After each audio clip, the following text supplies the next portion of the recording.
Hello दोस्तों, welcome to my YouTube channel technical Rajasthani. दोस्तों, आज अपन इस वीडियो में बात करेंगे कि इमरजेंसी क्या होती है।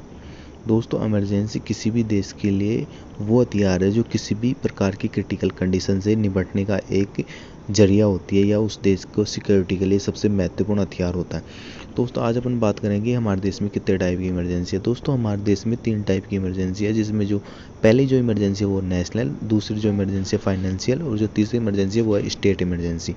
आज अपन बात करने वाले हैं कि नेशनल इमरजेंसी एक्चुअल में होती क्या है। दोस्तों, नेशनल इमरजेंसी के दौरान देश की सिक्योरिटी को सर्वोपरि रखा जाता है और जितने भी नियम कायदे कानून है वो सब कुछ बाद में, लेकिन नेशनल इमरजेंसी के दौरान केवल देश की सिक्योरिटी मायने रखती है।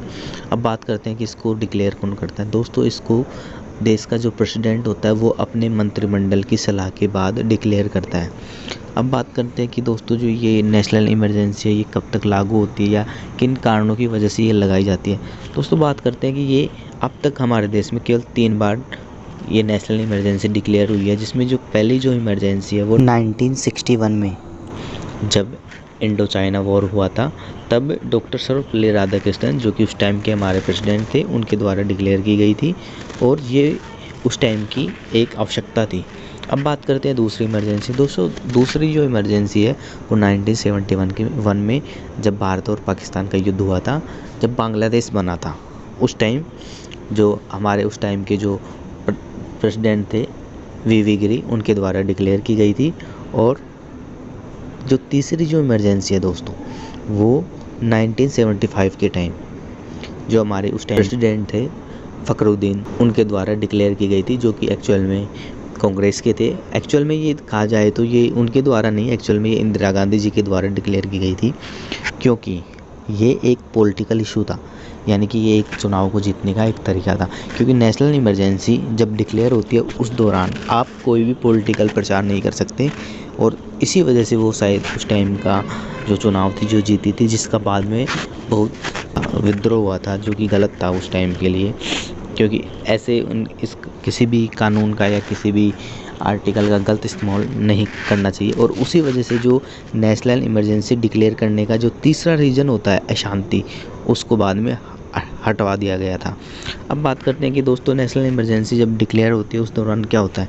दोस्तों, जो सबसे पहले जो मेन मोटिव होता है ना, उस टाइम देश की सिक्योरिटी को ध्यान में रखा जाता है और देश की सिक्योरिटी ही सबसे सर्वोपरि होती है। उस दौरान जो अपने जो फंडामेंटल राइट होते हैं, यानी कि जो जीवन जीने के लिए ज़रूरी हैं, वो नेशनल इमरजेंसी के दौरान वो सस्पेंड कर दिए जाती हैं। उस टाइम आप अपने फंडामेंटल राइट का कोई भी इस्तेमाल नहीं कर सकते, या उनकी सुरक्षा के लिए उनको इस्तेमाल करने के लिए आप किसी भी कोर्ट या किसी भी न्यायालय में नहीं जा सकते, किसी भी पुलिस स्टेशन में नहीं जा सकते, इम्पॉसिबल है, क्योंकि उस टाइम केवल देश की सिक्योरिटी सर्वोपरि होती है। अब बात करते हैं कि इस स्थिति में क्या होता है। दोस्तों, इस स्थिति में नेशनल इमरजेंसी के दौरान जो देश की जो डिफेंस है, मेनली आर्मी, उसके बाद में जो अपने पुलिस वगैरह होती है, वो अपने कर्तव्य के लिए आगे आती है, यानी कि देश की जो आर्मी होती है वो देश में आ जाती है। अब बात करते हैं कि दोस्तों इसके जो रीजन होते हैं नेशनल इमरजेंसी के, वो क्या है। दोस्तों, नेशनल इमरजेंसी के जो मेनली 3 रीजन है, और जो उसमें जो तीसरा रीजन है वो अब हटा दिया गया है क्योंकि उसका गलत इस्तेमाल हो रहा था। दोस्तों, बात करते हैं इसमें जो पहला रीजन है। दोस्तों, पहला जो रीजन है उसमें है जब कोई भी देश हमारे देश पे आक्रमण कर दे, यानी कि जब वॉर हो जाए, तब नेशनल इमरजेंसी डिक्लेयर की जा सकती है, और उस स्थिति में जो देश की डिफेंस है, यानी कि आर्मी है, वो आगे आती है। अब बात करते हैं जो सेकंड रीजन है।